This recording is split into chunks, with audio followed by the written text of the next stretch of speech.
Hello, everyone. Good evening. Welcome back to Story Reckless. I am Nathan, your DM tonight. I use he, him pronouns, and I'll pass it off to our other two players here. I'm Claire. My pronouns are they, them. I'm playing Quidam, the half-elf cleric, remembering all of the info tonight. And my name is Lovelace. I am the Centaur Barbarian, and I use they and she pronouns. My name is Olive, as me, the player. That's me. I'm Olive. And we just need to know the characters. No, I'm just kidding.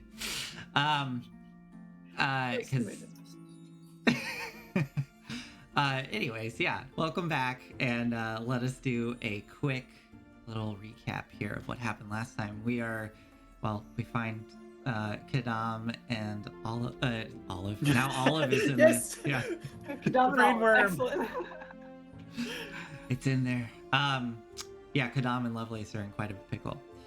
So, last time we left off, Lovelace and Quidam had tracked down where this book that they are looking for is located, and very well could be the place where the gingwatzims are originating from. These ectoplasmic creatures that can take on the form of other objects to hide in plain sight.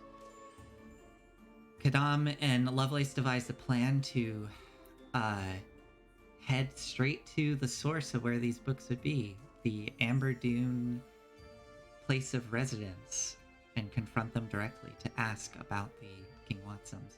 Hopefully to speak with the manager, I guess, as it were, Korvala, this woman who seems to be the head of their operation.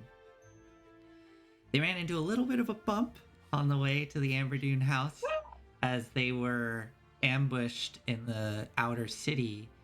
I'd like to speak to the manager. They were ambushed by a group of dead 3 cultists out in the outer city.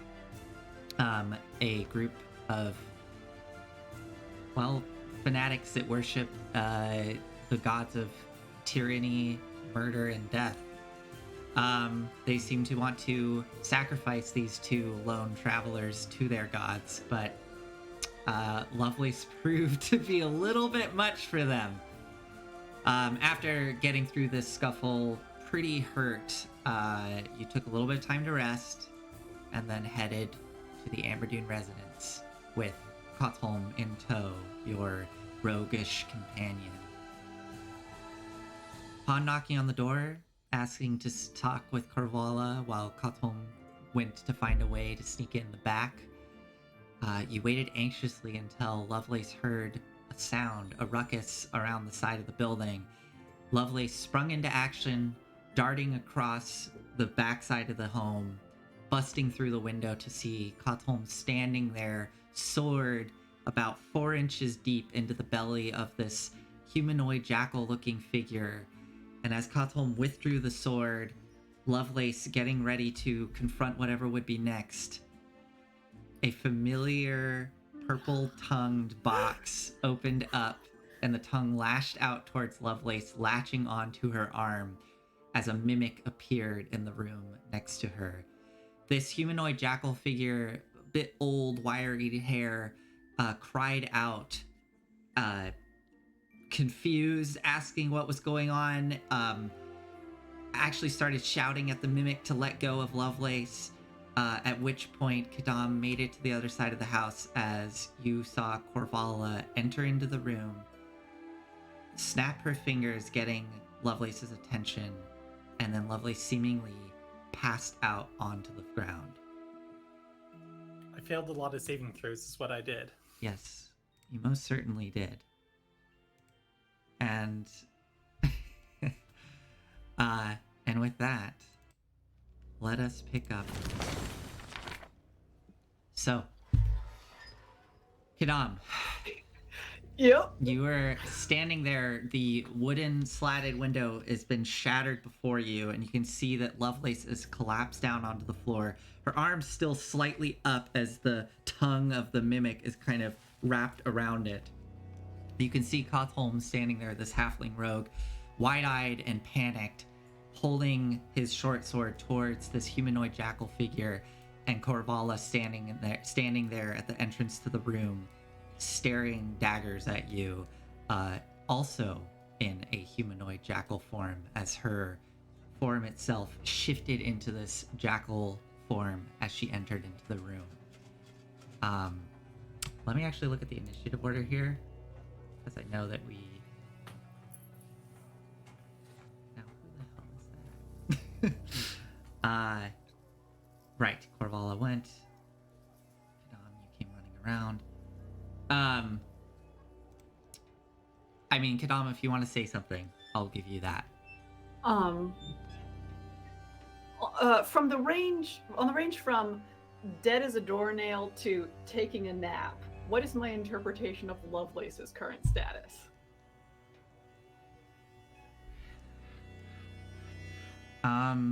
Make a perception check for me. Dice. Oh yeah, This is dice. a bad habit I'm getting into. I mean, I somehow twice have been unconscious and like slowly been getting devoured by a mimic. Okay, that's good. Talk That's about good. bad habits. 22. 22. In that moment, as you look down, worried for the welfare of Lovelace, you can see that she is breathing. So she's not dead as a doornail, but she's definitely out. Okay. I am going to say to Katom, don't do anything. And he's just backing up into the wall, looking back and forth between you and the jackal figure. Can I talk some more, or are we in initiative order? Go ahead, you can That talk thing. some more. Turn to Korvala. Korvala, my name is Quidam. I think I owe you an apology. She leans forward. I'm listening. We came here to speak with you, and I look around, mild destruction. Things have not gone well. I apologize for the breaking and entering. She takes a step forward, standing right next to Katalm as he starts to back up into the wall, holding his sword up shakily, and she just looks down at him. You've already seen that won't do a thing to us.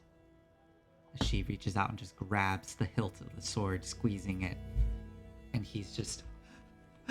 She just pulls it to the side and rips it out of his hand.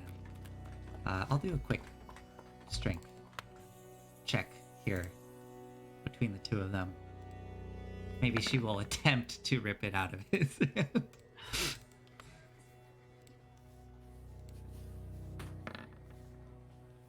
Yeah, he fails. So she rips it out as he now is just pressed up against the wall. She chucks it to the side, looks over at the jackal next to her. Zan, leave. He starts to leave the room, and then you see Lovelace is starting to get pulled up into the mouth of the mimic, and she goes, "Da! Boka! Drop that right now!"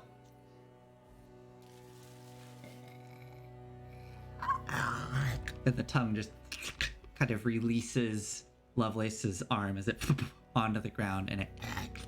I'll feed you later. Thank you.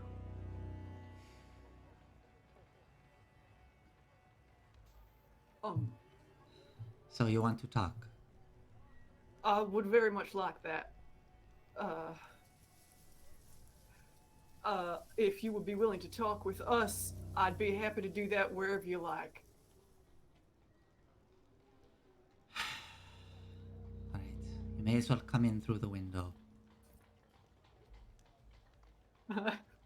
Start climbing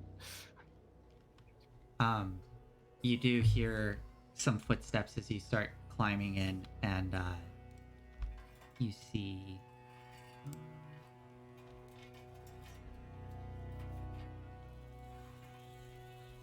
if I can, I will absolutely take a wide berth around the mimic. I don't know if I can manage that though. Yeah, I mean, so Pretty you can put yourself in its spot. We'll just say you're standing next to it, but yeah, so you hustle past it. Zan leaves the room, but as you were leaving, you saw the well, you didn't see this woman before, but Lovelace did. The kind of middle-aged woman with the bobbed hair, kind of more stout, broader shoulders. She is coming around the corner, running in the up to the broken window, wielding a cleaver in her hand, like a butcher's cleaver. And behind her, you see the younger woman, a bit more petite, with the big wide eyes and the braids, is also coming around the corner, holding what looks to be a chef's knife. And they come running up to the window, standing there, looking in as Korvala just goes, "It's fine. We're going to speak in my office." Both of them are panting, looking around at everything. Look down at Lovelace. She points to you, Quidam. You can wake your friend up. Just give her a smack on the cheek. Kneel down. Will not smack Lovelace on the cheek, but instead just put a hand on her shoulder and squeeze. Lovelace? Lovelace, can you hear me? Yep. Kick. Wake up. Just noisily making space. Mm-hmm. Ah! We're all right for the moment. We're gonna talk with Korvala. As you look over towards Korvala, you see her in her jackal form, and you watch as she and the snout kind of pulls in, and the fur pulls back in, revealing her human form. Okay. I'd put those axes away if I were you. Okay. And just reholster them, and then kind of hands up. Yeah, I'm keeping my hands visible this whole time as well. All right. Let's go into my office, please. She turns around. Darren? Avani? Maliza? Please attend to this while we speak with our guests. And she starts walking out of the room, gets to the edge of the door, looks over her shoulder at all three of you. This way. I will follow her. All right. Yeah. I'll just, if you don't mind, I'll just kind of grab your tokens and just put them where they... Yeah, that's exactly where you need to go. I wanted to walk through so I could see the intervening hallway. Yeah, of course. Yeah. Makes sense. Yeah. A lot of beds.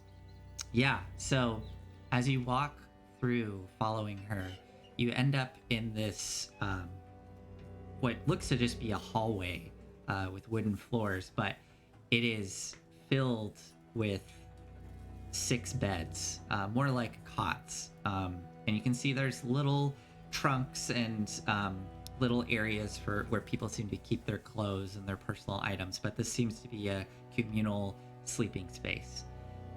And as Korvala leads you through this area, you can see Theron, the one who answered the door when you first came up to the front, is anxiously waiting there, just eyeing you as you go.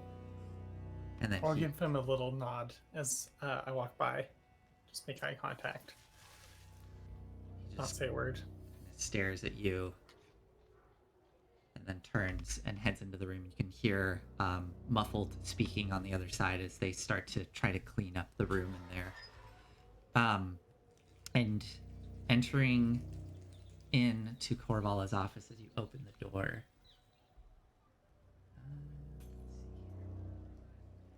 You see as she steps behind a large wooden desk that takes up most of the room towards the back. Off to the left as you enter, you see another bed, a bit more of a cot, set up at the side. And hanging above her desk, you can see there are 2 swords cross just hanging above the desk. And her desk itself has multiple what look to be ledgers and papers on it as she sits down. I would offer for you to sit, but it's a pretty small space, so not many chairs. That's all right. I appreciate you trusting us enough to talk with us. Well, if you decide to do anything funny, then I'll put you to sleep and then murder you, so... And you most likely I think won't be I able to think I do anything about smile at that. Well, all right. Good to know. I'm not joking. I didn't think that you were. Good. So, why have you broken into our home? As I said, my name is Quidam. I need your help. I am looking for information specifically, and I know that you have the book that contains the information. It's a copy of Masfroth's Mighty Digressions. It's down there, and I point down and diagonally towards the floor. You see where her? I feel the book. Yeah, it is definitely coming, now that you're this close to it, it seems to be emanating from, like, under the bed. So as you point in that direction, you watch as her eyebrows kind of jump up. I slightly underestimated your abilities. Well, thank you. I'm sorry.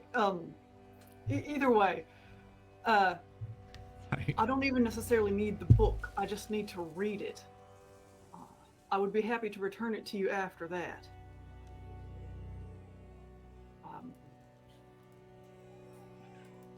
While I'm here, I suppose I have, I guess, another request for information.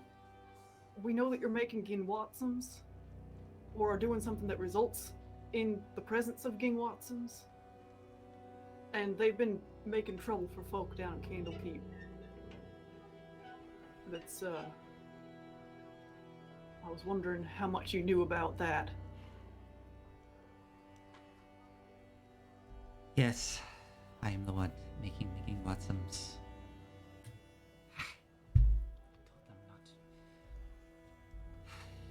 I did not intend for any of the gingwatzims to end up within those walls. I told everyone to be sure when selling these books to individuals that it was only to those that would not be going to such places. Was anyone killed? No, I don't believe so, but people have been hurt. Including ourselves, actually. Lovelace gives a tiny wave.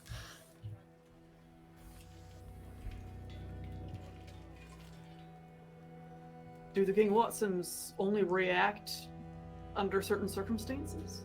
Do they just remain objects for most of the time? They are a simple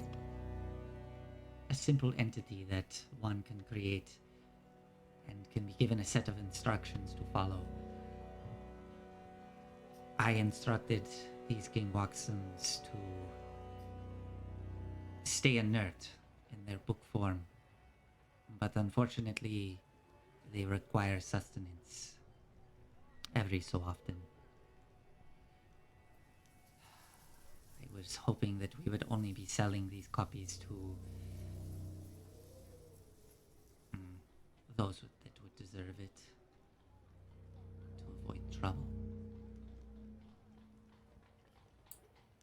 What sorts of folks who buy books deserve it? There's plenty within Baldur's Gate that deserve it.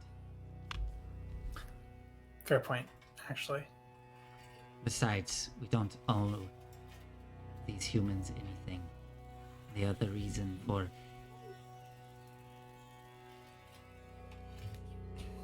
everything we've been through. We used to have another with us. One that looked after us. She taught us everything and aided us in everything that we did. We used to live a much better life, but others saw her as a monster. She was killed by men. We fled from our home and took what we could. We had a select few books like the one you found yourself in possession of. And we were hoping to make enough coin to leave this place before anything happened.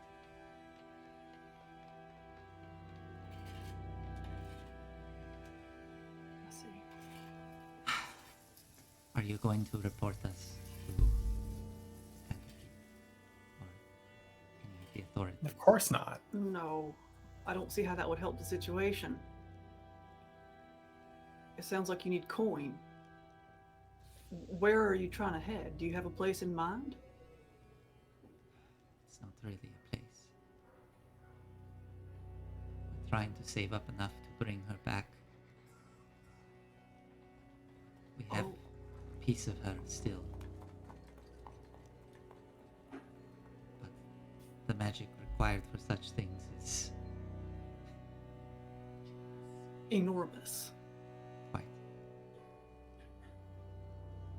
We were hoping to sell these books, but keep the original copies and then move on, create more copies, sell them again. We barely get by on the profits we make from the regular books that we sell.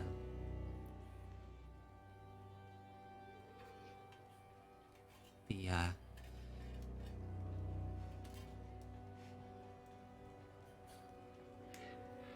well, the individual that we rent from doesn't do us any favors either. Who's the guild kingpin here in Blackgate, if I may ask? Are you asking Korvala or? I'm asking Korvala.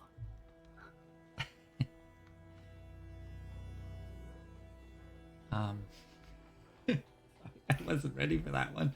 Oh, Yeah, that's fine. You know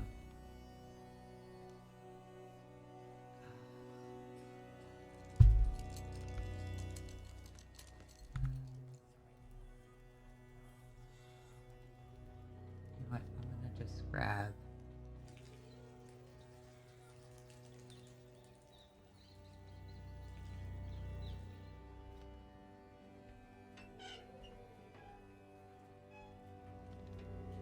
Let's see.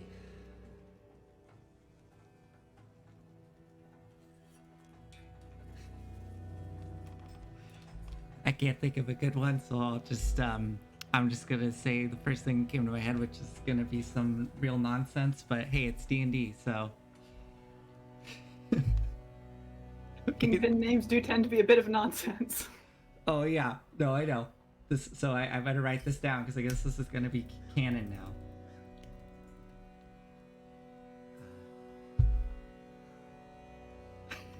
Try to keep a straight face. Okay.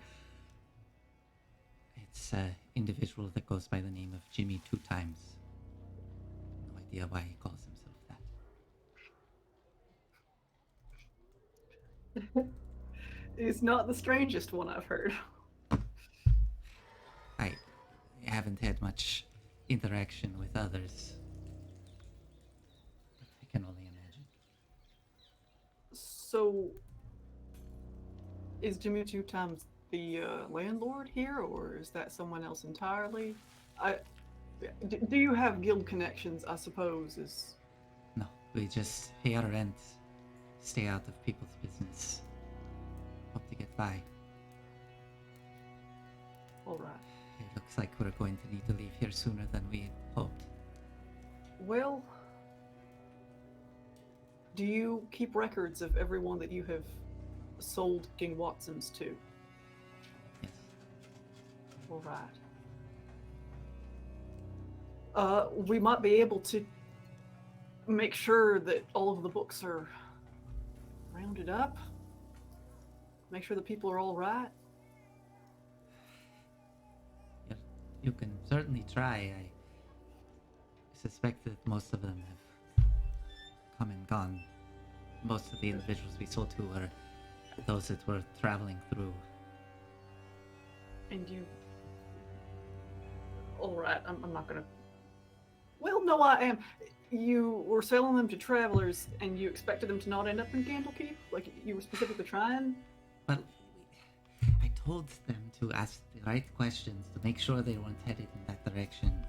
And if they were supposed to convince them that it wasn't right for them to... Something must have... I see. A part of a conversation that I have had is starting to make a little more sense.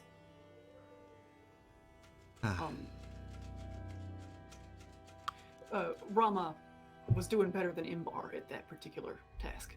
Just so you know for the future. Right. We'll be having a conversation with Imbar then. Gently, perhaps. I mean, it seems like your goal here is a pretty weighty one. Is there a way that we can help? You have over 500 gold pieces on you? Well, no, admittedly.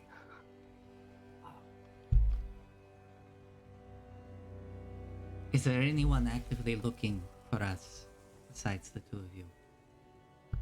Not to my knowledge.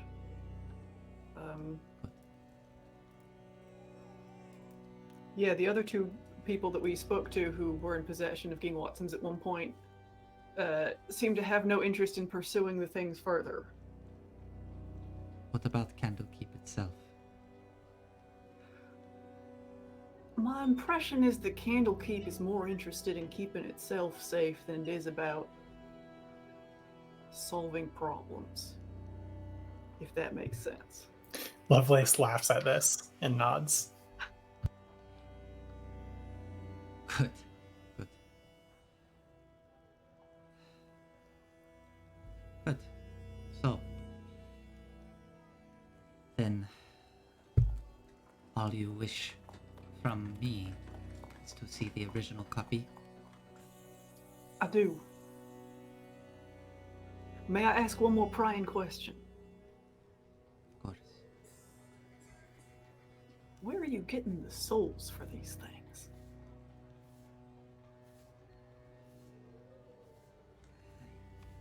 Not understanding. I don't think there's any souls involved.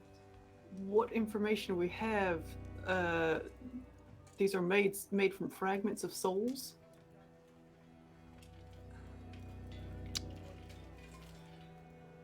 I wasn't aware of that, if that's the case.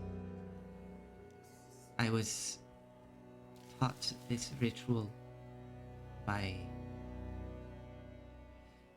Nadalia was her name. I had no idea that it was using pieces of a soul.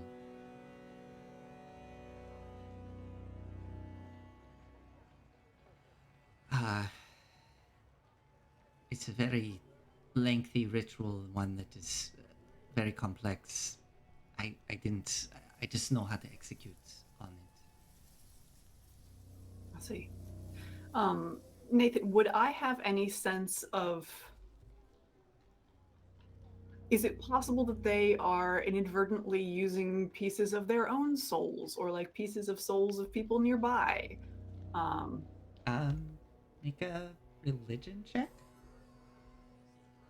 Probably Like doing more of this- an arcana check, but...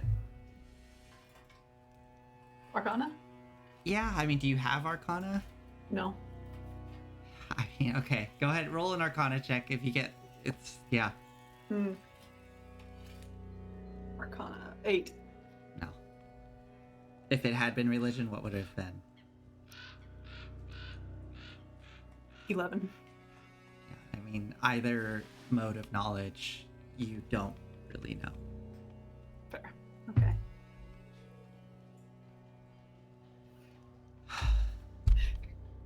Alright, if you wish to see the original copy, it seems you already know where it is. I can go retrieve it for you. Be most grateful for that. One moment, please. Don't touch anything. We won't. You watch her go over to her cot and slide it across the floor, and there's a trapdoor underneath that she pops open. Yeah, you see her use a key to unlock it, pop it open, and it appears to be a carved stone basement area under the home that she heads down into. Hear a bit of sound down there as she's unlocking something else. Are either of you going to do anything while she's gone out of the room? Not a thing. I think I look Man. appealingly over to Lovelace at one point. Man, that went a lot better than I was expecting. Same, They frankly. really don't want any trouble. Yeah. I look over at Katolm. How's he doing? He looks up at you.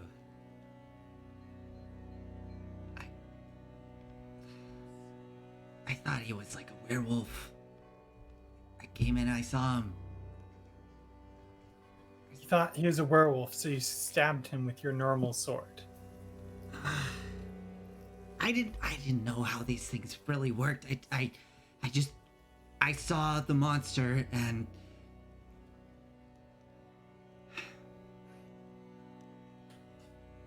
I think there are a lot fewer monsters in the world than we're led to believe.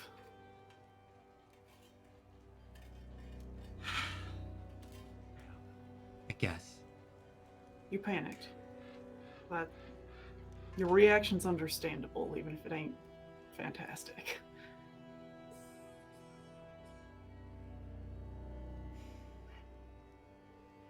And you hear her coming back up the stairs. She reappears holding what you see and recognize as it looks exactly the same as the one that you had back in Candlekeep of Mazfrost's mighty digressions. She kind of clutches it preciously to her chest as she appears, walks behind her desk, looks at you. Right, sets it down. Thank you. Peruse the contents. And I flip to the end of that one chapter and figure out what we're supposed to do with the Dust of Dryness to kill this slithering tracker. Okay. So, I'm going to give you a bit of information here. I don't know if I've given you all of this or not, but just, I can't remember what I gave you, so. So, reading through.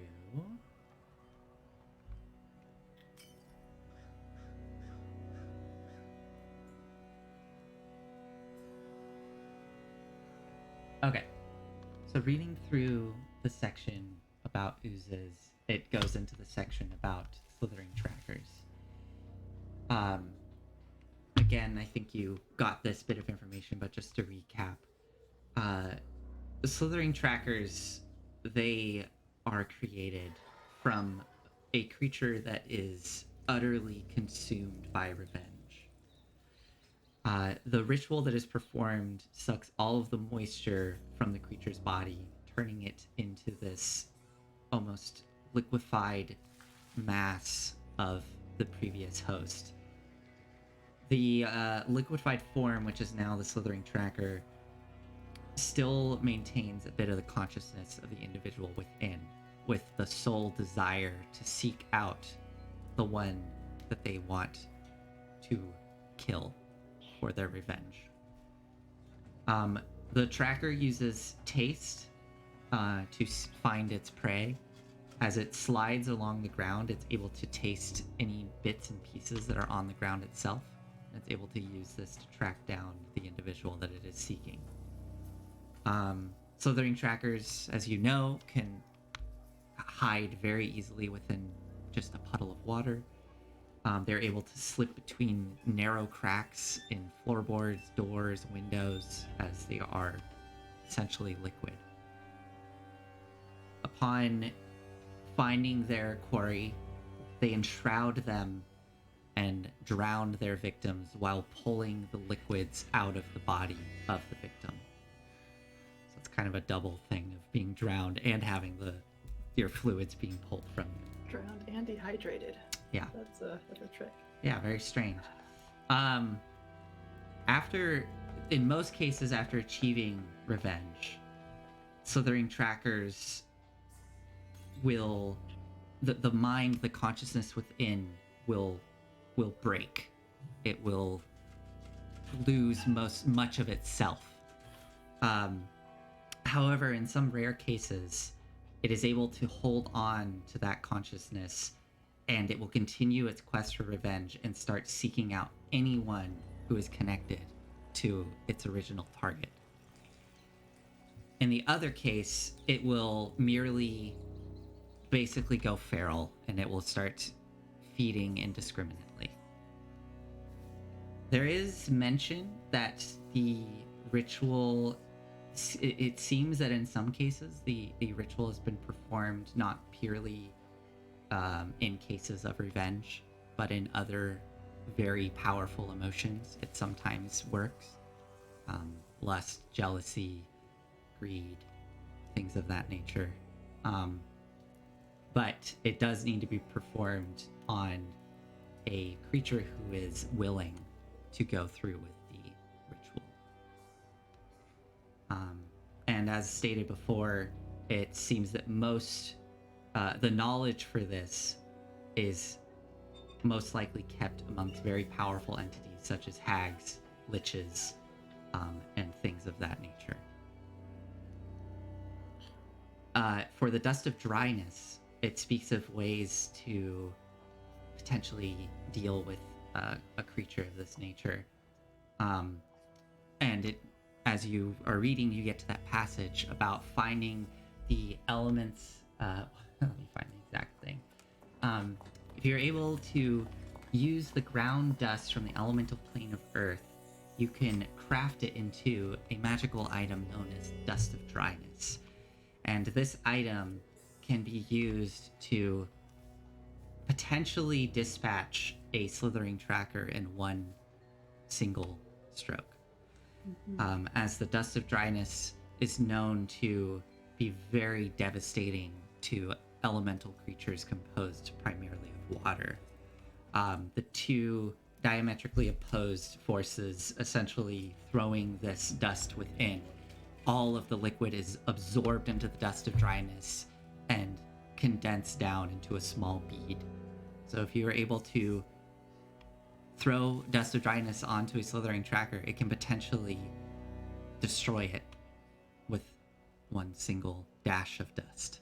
I told you it'd just be sprinkling it on it. You were right. Is the pebble dangerous in any way? It appears not. It appears that reading through the passage, that upon doing this, it essentially destroys whatever remaining bits of the soul that are within. And nothing else about how to, find these dang things? There's a bit about if you are trying to track one of these down, that the best option is to try to determine who is connected to the victims. Yeah, I was afraid of that detective work. There is, of course, if you can find out who's connected to the victims, you could try to use an individual connected to them as bait. It's mentioned in there. There is another thing I will say. I forgot it's in here. It does speak about if you can determine who the original individual was that turned into the slithering tracker, there are cases where the tracker itself has been known to return back to places it knew in life, whether it even be its home. Sometimes they've been known to return almost as a layer back to the place that they lived. Yeah. Essentially, the bit of consciousness left within the slithering tracker can guide it to places it knew in life and individuals it knew in life, even though it may not necessarily understand why. Sounds like it's time to go do some interviews. I think I push the book away after finishing, looking just a little sick. Yeah. We should find out who died a few days ago. Yeah. Thank you, Korvala. This has been incredibly helpful. We're trying to solve a series of murders. Sorry to hear that. I'm sorry about your window back there. We can pay for that. I don't think your landlord needs to know about that if you don't want them to. Thank you. And thank you for not making me ask.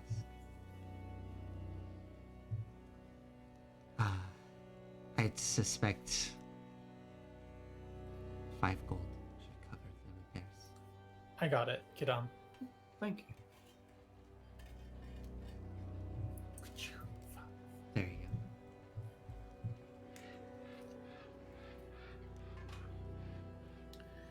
Yeah, just like She pulls out basically like the day's amount of money.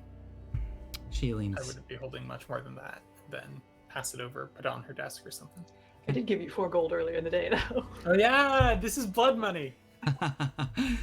she leans forward on the desk, looking at all 3 of you. Something's not quite sitting right with me.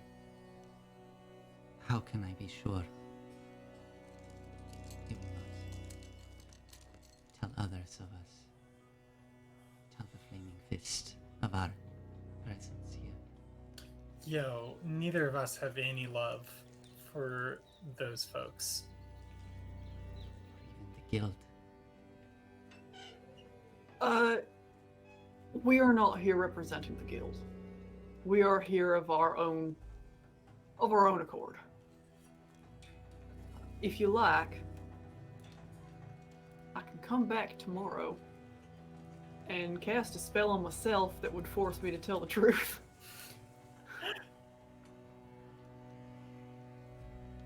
I recognize that wouldn't take care of between now and then, but that's the best that I can offer at the moment.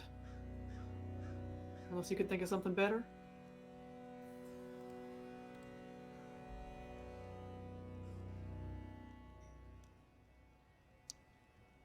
You could just kill all 3 of you. No. We'd make a mess. You very well may be able to. I would rather you not choose to do that. We won't. Just going to have to trust all 3 of you.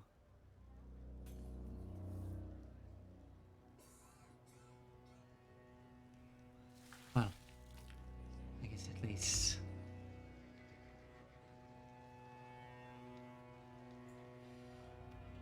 you didn't come here with the intent for total violence. So there's something to that. Is there anything else?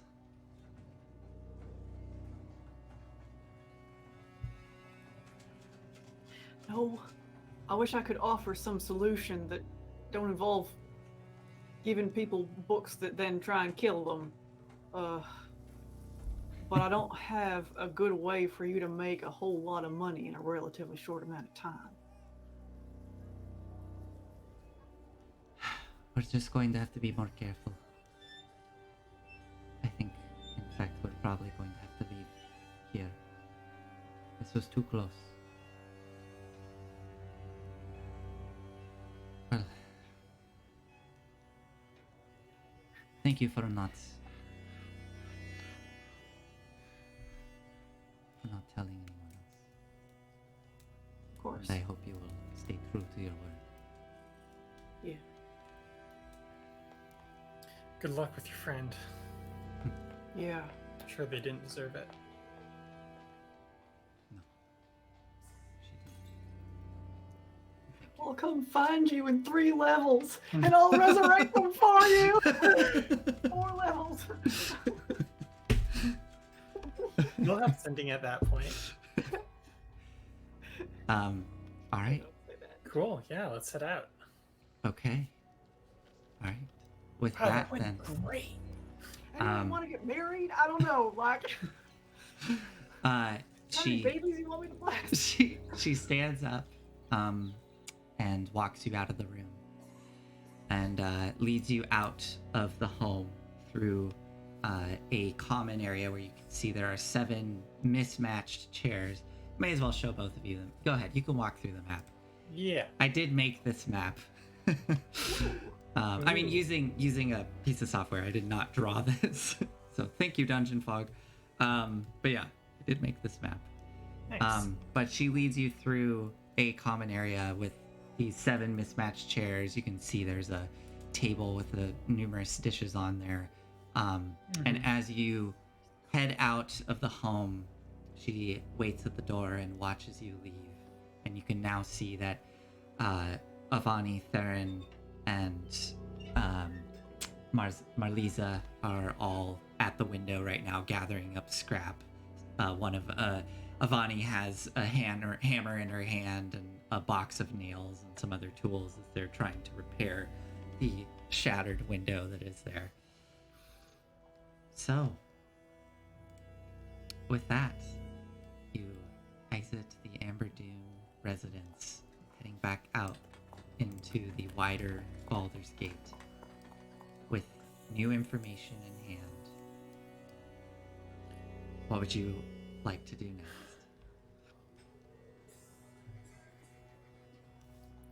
Tell them how much are you obligated to report of that? I mean, I was planning to tell Box of Screws everything.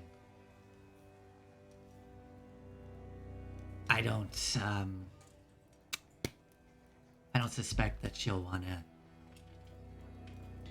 make a move on him.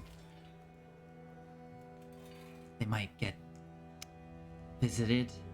Just a small little warning about not disrupting the business too much. But I don't suspect that she'll want to bust up their operation, or if anything, the way Box of Screws is, she may even offer to partner with them.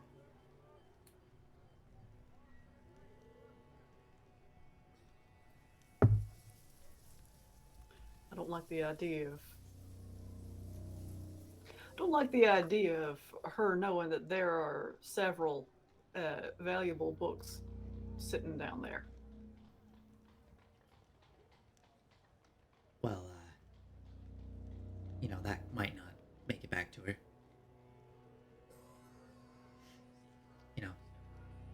Something could persuade me. Something like not telling her how badly you bungled that burglary.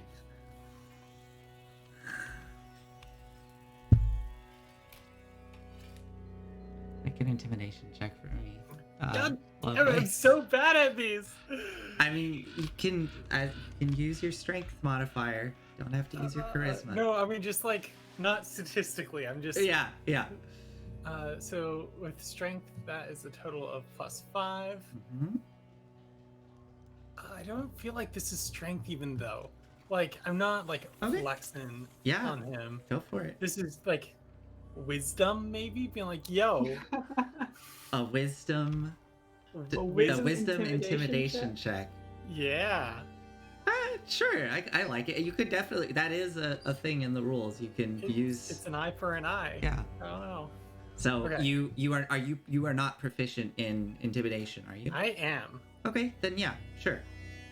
You can add your proficiency. I'm so bad at these. I'm so bad at them. No. God damn it.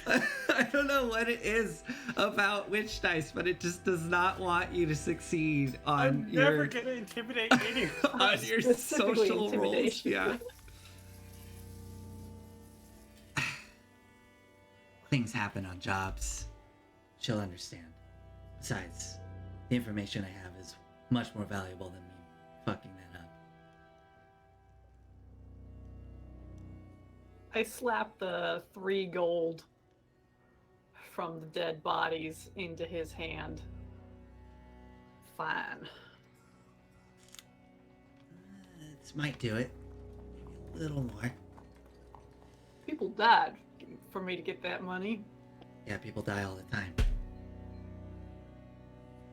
I think I walked past 2 dead bodies this morning. I'd give him another one. All right. Yeah. I'll just let her know that you found the original copy. And that there's a bunch of jackal monsters. They're all jackal monsters. I don't know what you call them. Wares, I believe, is the preferred term. Jackal wares. I won't let her know about the rest, though. Does that seem fair? Can I make an insight check on this guy? Go for it. I want to stuff this dude in a trash can. Show you strength, intimidate. 22. 22.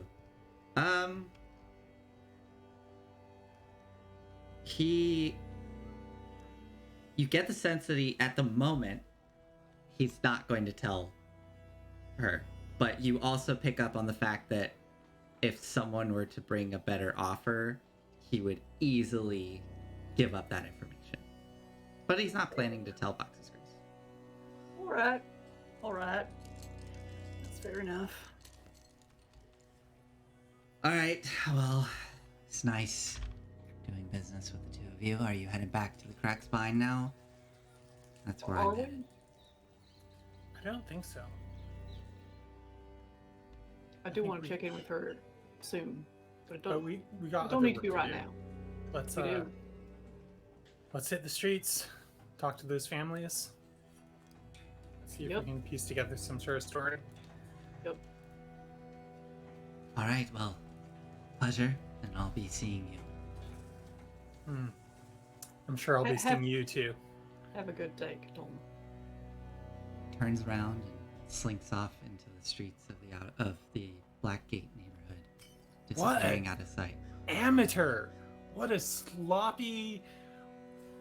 Who does Box of Screws think that like she's given us? Like, She said she was giving us her best. I somehow Yeah. don't think she was telling the truth. yeah, that was. Man, Mm. Well, we could have told Box of Screws where Jackals got him. Maybe next time. I don't know, Lovelace. That's more than I want right now. Yeah, I suppose so. All right, want to go talk to some families? Yeah, frankly, I might like checking in with my parents. Box of Screws said that the last attack was in Stony Eyes, and that's where they are. Yeah. Want to come meet my dads? I think I'd rather start putting things together, putting the story together sooner rather than later. That's what I mean. I'm wondering if my parents might not have some knowledge of who was killed. Did they know any of the victims? Well, I'm not sure. the box of screws said that the last attack was in Stony Eyes, which is where my parents live. They've all been in Stony Eyes, haven't they? This is me asking. Oh, Ethan. no, North Chapel. They've been in your Oh. neighborhood of North Chapel. So if you Okay. look at the map over here where you live, they've been in North Chapel, and it seems that this recent attack has moved towards Stony Eyes. Okay, well, I mean, you can ask them. I don't know why they'd know anything. I mean, I could also ask other people in Stony Eyes. I mean, I think we both know people there. It's just figured I could tell them I'm also back from Candlekeep. They don't know yet. Go ahead. I'd rather hit the streets in North Chapel, though, myself. We can split up, maybe. All right. Don't get yourself killed, all right? Come on, I live there. What's the worst that could happen?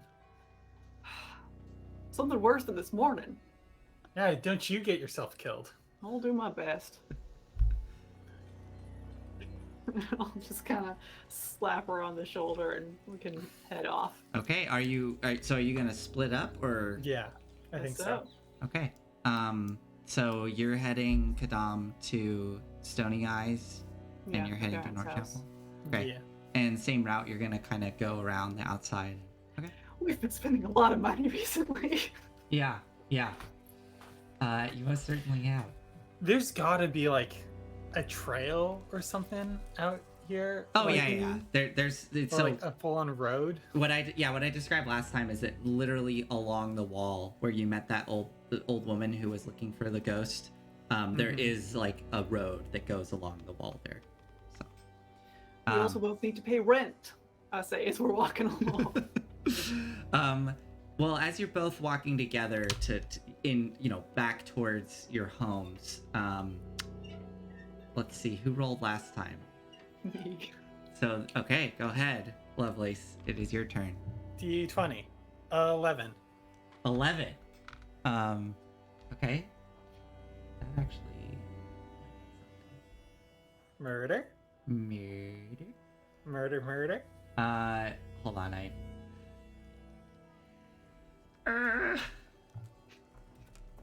Oh boy. Okay, can you... I would love to. Thank you. You got an 11. Great. Can you roll a d12 for me? Yeah. 2. 2 old women looking for a ghost. It's like the start of a nursery rhyme. Boy. Where in the world is that? Sorry. I just got something. I'm like, what is that? What's the name of it? Can I look too? Not yet. I know. The worst. Olive, you don't like secrets. No, I don't. It's true. In movies, when I see people keeping secrets from each other, it causes me a lot of stress and I need to leave.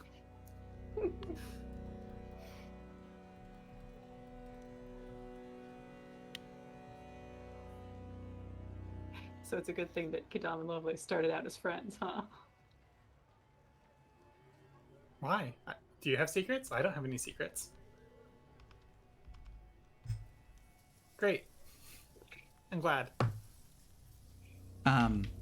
Okay, so as the two of you head around the outskirts of Baldur's Gate, working your way through Black Gate and going along that same path that goes along the wall, you eventually get to the Stony Eyes neighborhood, right in the thick of all of the butcher shops and slaughterhouses and knackeries and stables, just this very industrious area, all centered around livestock. And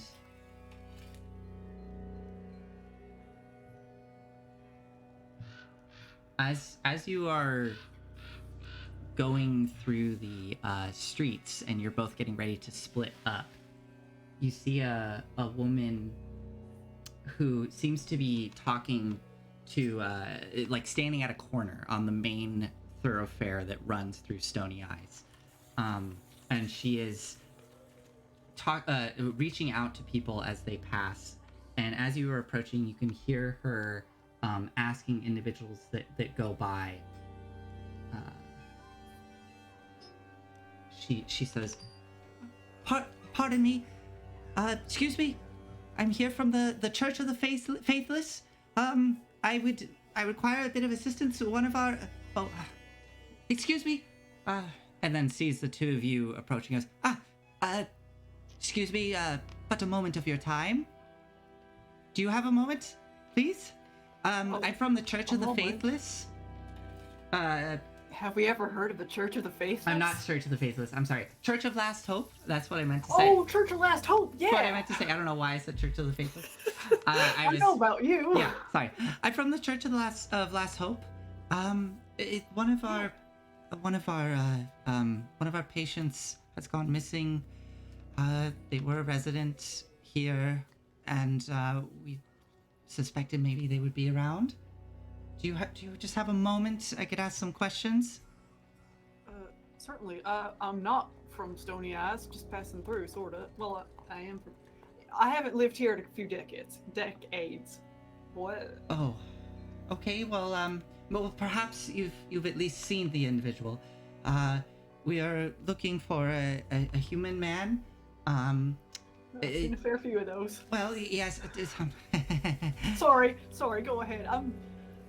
I'm in a mood right now. Terribly all right. Yes. He, a very young man. Maybe no more than 20. Okay. How old was the person who asked for my ears the other day? Oh, well, they were, he was a half-elf. Okay. And definitely not that age. Goes by the name of Adam. They are they have very curly hair. Their nose is a bit upturned, and they're covered in freckles. Have you seen an individual like that? I'm afraid I haven't. I'll keep an eye out though. Can I roll or something to see if it rings a bell? Sure. Roll an insight check. Perception. If Perception. I'm, Sure. Looking around for people. Well, yeah. This is like a memory. It's like a lot. memory thing. So sure, perception works. Yeah. 21 total. 21. My goodness. 17 plus 4. Oh wait, would this have been like a int perception? Now that we're Yeah. Well, no. I think wisdom's fine to recall things. I think that's fine. Although, yeah, int. You're right. So what would it have been if it had been int?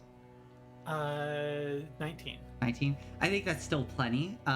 So, yeah, I will say that you saw an individual like this on your walk over to the Amberdune hideout. As you were leaving your home in North Chapel, you saw this young man with this just mane of curly hair and a slightly upturned nose, covered in freckles, basically in like a gown, like a bathrobe kind of thing, like patient's robes essentially. That was just walking past your home, and you just didn't really think of anything of it at the time. And they were heading towards Little Kalimshan. Yeah, I think I did actually see somebody matching that description this morning. They were up in North Chapel heading towards Little Kalimshan. Thank you so much. Thank you. That way then, wonderful. Anything else you can tell me that might help me? I don't think so. Careful up there. Like, they've been belligerent at the walls recently. Thank you, dear. I will be fine. I think I can handle myself. But thank you so much. You watch yourself. I will, and you too. Thank you. And she goes running off down the street towards Little Kalimshan. There you go. You want to follow up on that, or head Did to you your give me respective XP places?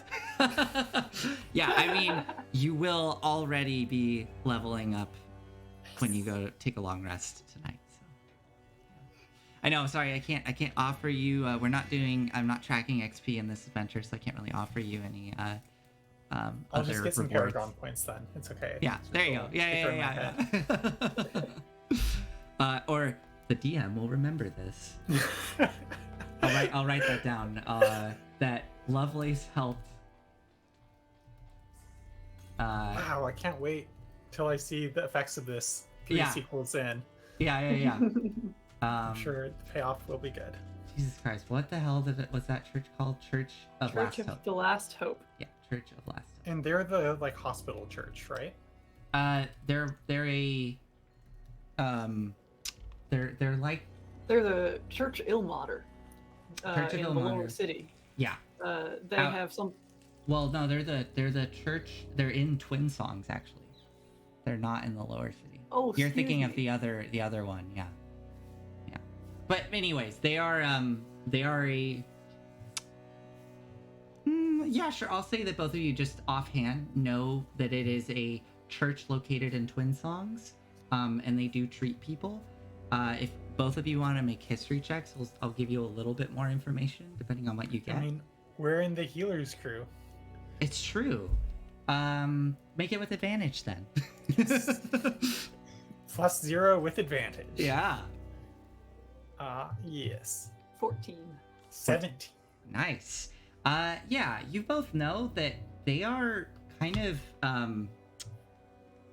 there's really nothing like them in Baldur's Gate or anywhere else you've really heard of, because they actually tend to folks who have gone under like distress, like psychological distress, and they will try to help people through.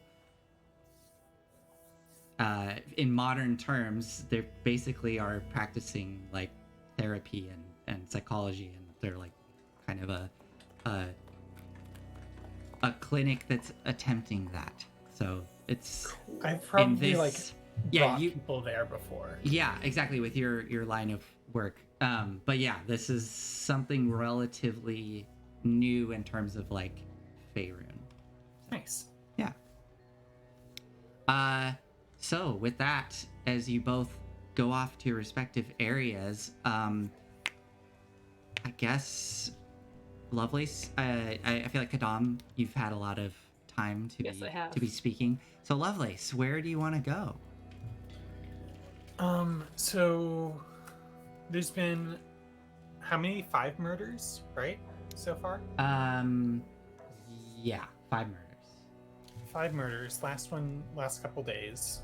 There was there was one within, I think I said, the past 5 days, unless it was like you have right something before we down. got back. Yeah. I think. So that'd be about 5 days. And that was in Stony Eyes. And the other ones were all in North Chapel. Okay. And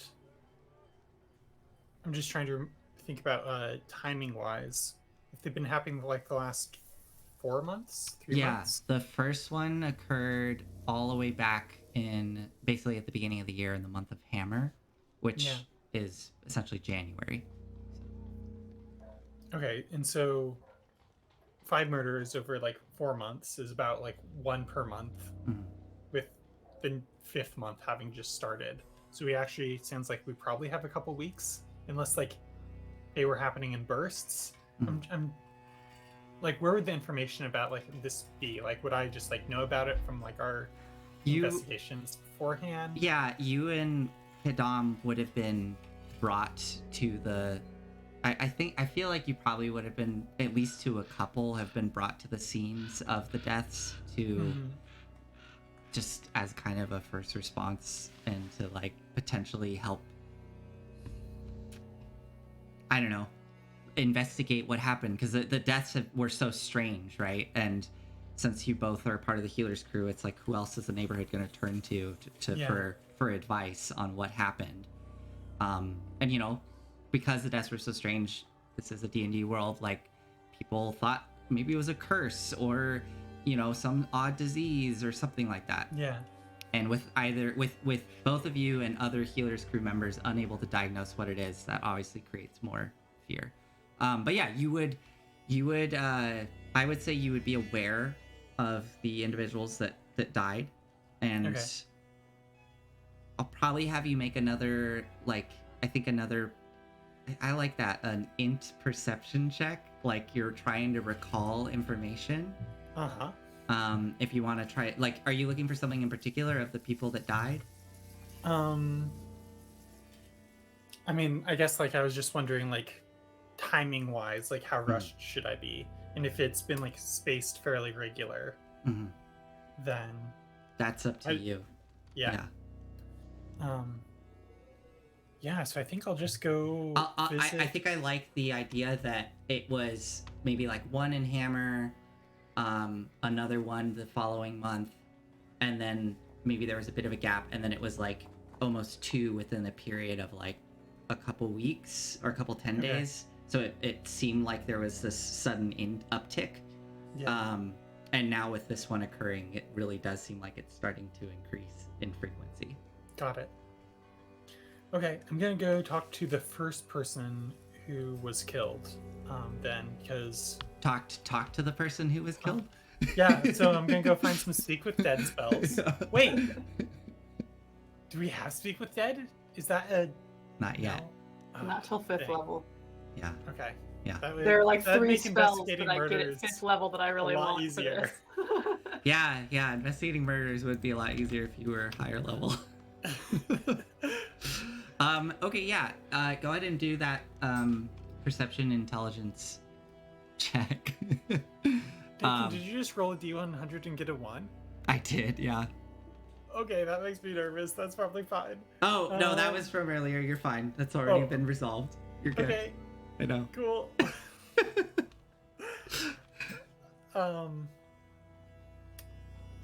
Yeah, so I want to go talk to the first person who's murdered because it sounded like the I almost said gingwatzims. The slithering tracker would have targeted the target of their like most extreme emotion first. Okay. And then kind of like work outward from there. That's completely reasonable. Go for it. Yeah, so I go to North Chapel. To make that perception intelligence perception check. Oh, for what? This is to recall, like trying to recall who the first person was, to see if you can remember who it was, where it was. Yeah. Okay. 11. 11. You feel like you remember. You're kind of trying to remember exactly who it was. You know it was in North Chapel. Obviously these were strange deaths, so they stood out. But trying to remember the specifics of who it was, a little bit tricky. But you're pretty certain it was a woman by the name of Ramira, who lived on the outskirts of North Chapel over here, this little cluster of buildings. There is a small farm out that way. And she was found in her chicken coop with the liquid in her lungs. So you won't be able to talk to her, but you're welcome to go over there and see if you can find other individuals that may have been connected to her. Absolutely.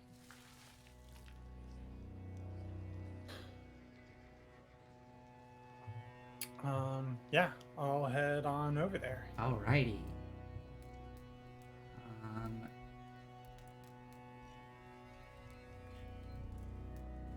Okay, let me do some quick things here. This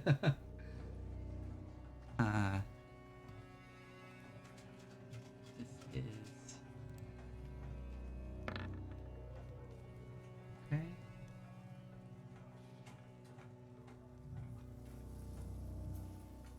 Okay.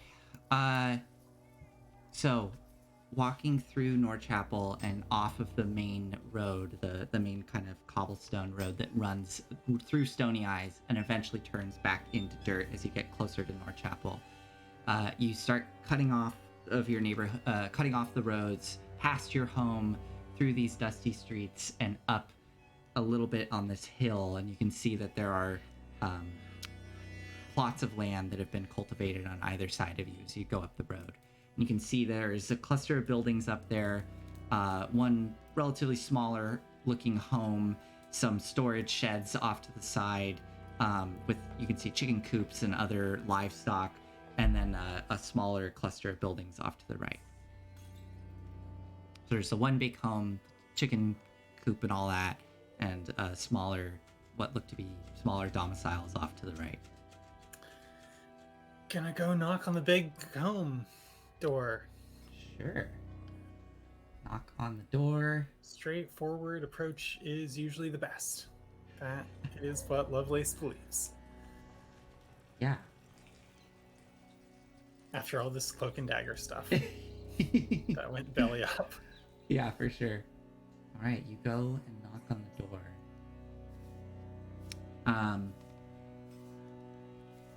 You knock on the door, and there's a moment, and you hear kind of a prattling of feet coming on the hardwood floor coming towards the door. And it opens up, and you see a pretty short man with a very, like, big old pot belly and kind of thick, rough clothes on, like some overalls, wringing his hands as he opens the door and looks up at you. And he has a ruddy face with red hair and these spectacles on.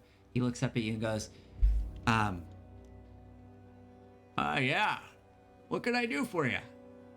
Hi, my name's Lovelace. I'm with the Heroes crew, and I'm working on tracking down what we think is like maybe a murder of Ramira. And I was hoping I could ask you a couple questions. Right. Ramira. Or Jorge. That's right. She passed very odd circumstances. That was a while ago. Maybe 2 months ago or so. Mm-hmm. You're sure? What questions you got? Well, first off, like, who would know? Maybe you're not the right person to talk to. Like, who would know her the best? We think that the killer might have been connected to her in some way. Her husband. Oh, you think it might be her husband? No, probably no. not. Probably not. If her husband's still around. Yeah, he still works for me. They're over there. He points to the smaller domiciles. You could go speak with them if you want. Oh, geez. Do I need to go get the flaming fist? Is this gonna... No. Like, we... right now, if we need some strength, we'll get them. But this seems to be like, maybe it'll need a more subtle touch than the flaming fist can provide. Oh, are you sure? It's tracking a very difficult to find monster. Oh. Yeah, they're no good at that. They're a cudgel, you know. Okay. But rest assured, like, it's all gonna right. get handled. Okay, if you say so. Yeah, you can go over there and talk with Jorge. I'm gonna, I'll be here. I'll just be keeping an eye on you. Much appreciated. All right. Lovelace turns, weaponry rattling. Yeah. And goes over and I guess knocks on Jorge's door. Okay. You trot over to these small domiciles off to the side. It looks like there's maybe 2, and you knock on the door. The one that you didn't actually get his name. That the guy, the guy pointed to. There's a moment of time, and you eventually hear the door open, and you see very weathered face, dark hair, very gnarled, knuckled hands standing there at the door. Looks up at you. Yeah. Hey, hello. My name's Lovelace. I'm with the Healers crew. I'm Oh, following up about the I- death of Ramira. I remember you. Yeah, it's good to see you. It's good to see you. I wish the circumstances were better. Can I ask you some questions about Ramira? I'm hoping to track down the circumstances around her death. Yeah, do you, of course, do you have any more information? People were worried it was some kind of curse. It's definitely, yeah. We've actually just returned from Candlekeep, Oh. and we were able to maybe find a couple leads there. Good. But could I ask you some questions that may seem a little personal? Yeah, if it'll help. So you're aware that there's been a number of deaths under similar circumstances. We now do believe them to be connected. And we believe them to be connected in like they are related by humans or by beings. If there was like some kind of like drama around Ramira, like if she had a close friend, like something that was like really emotional, if that happened within the last year or half a year or so, was there anything like strange or emotional? A close relationship, maybe? Jealousy, anger, revenge? I mean, she would fight with her sister a lot, but I don't think it was petty stuff. I never thought of it as being. You think that she may be behind it? I don't think anybody that is still around walking is behind it. I think it's more magical in nature than that. Okay. What did she fight with her sister over? Which petty things mainly.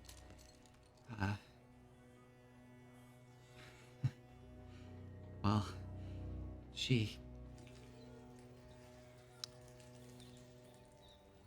we have our own little chickens here that we're able to make some money off of. We help Nicholas up there at the big house with the farm, but the chickens are ours. And Ramira, she used to give the eggs away for free sometimes. Mm-hmm. And her sister didn't like that. And she often gave them to this really sweet girl.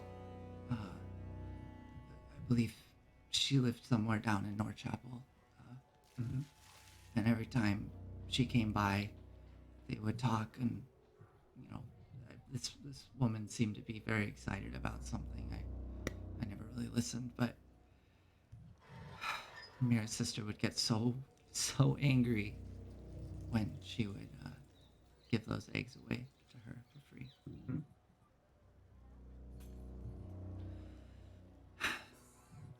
That was mainly it. Nothing I would think would lead to. Are you worried there's someone out? Is there someone murdering these people? I don't think it's a someone. It might be, like I said, more magical in nature than that, but it may be connected to this kind of conflict. Okay. Do you have the name of either this girl who lived in North Chapel or Ramira's sister? Where can I find them? Yes.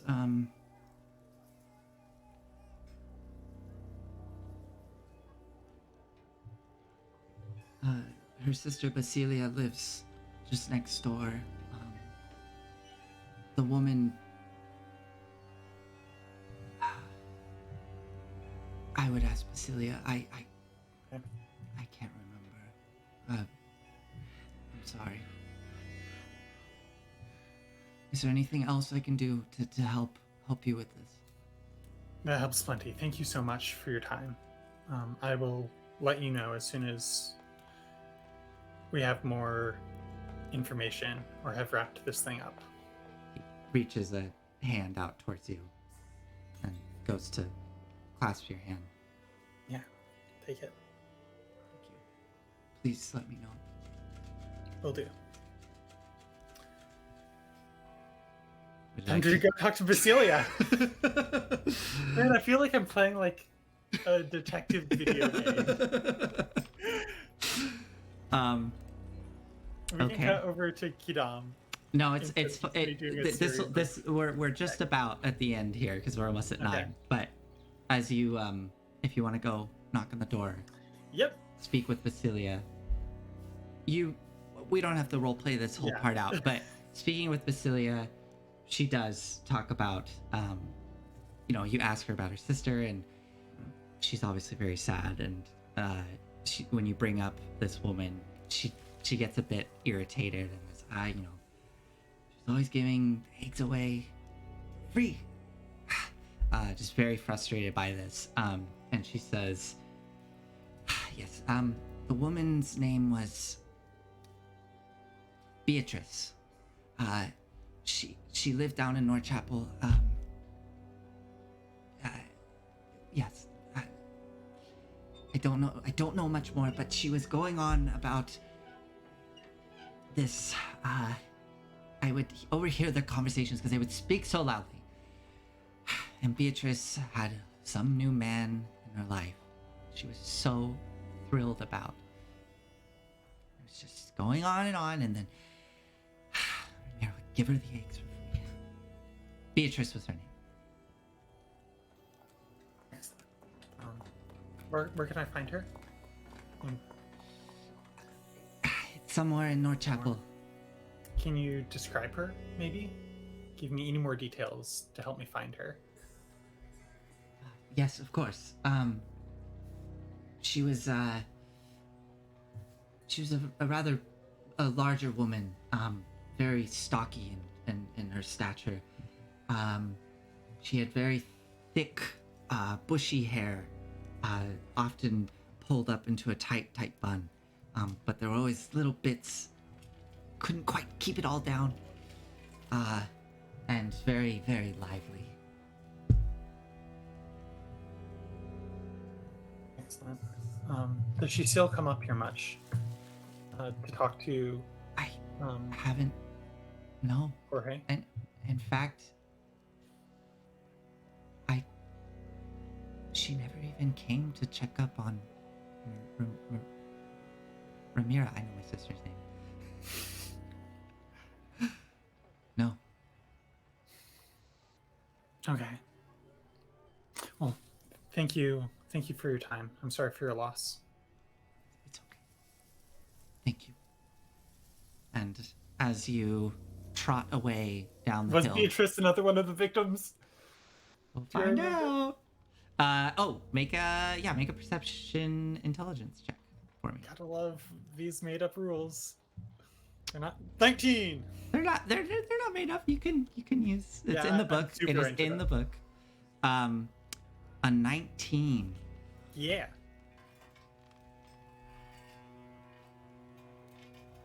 You don't. That name does not ring a bell. You don't know. So maybe it could have been the person who just died in Stony Eyes, or they weren't one of the victims. You're not sure. Mm-hmm. So You just get a list of the victim names, so I don't have to roll in the name every single time.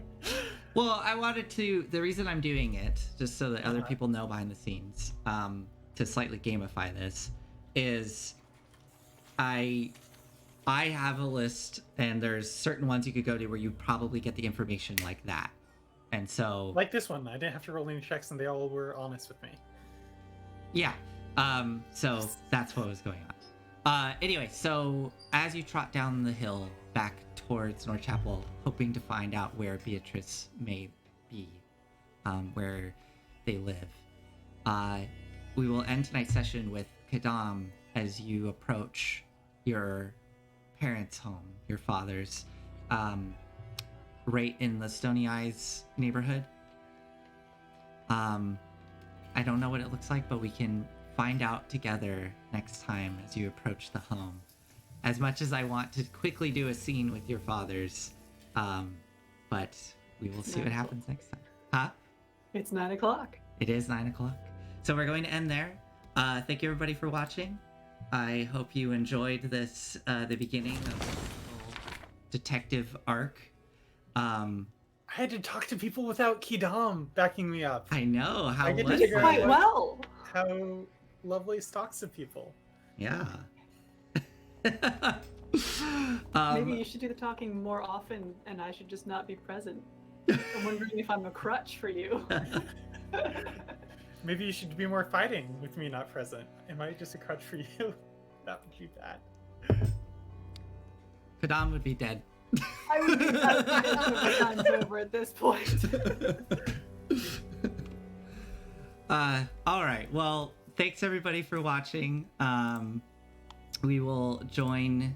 I hope you all join us next time to see what happens and see if Quidam and Lovelace can find out where this slithering tracker is to hopefully stop the deaths from occurring in their home. This has been the overarching plot arc. It has Since the been. beginning. And we're getting very close to maybe resolving Leveling it. And leveling up, yes. All right. Well, thank you, everybody. And I can't wait to see you all next week. Bye. Good night.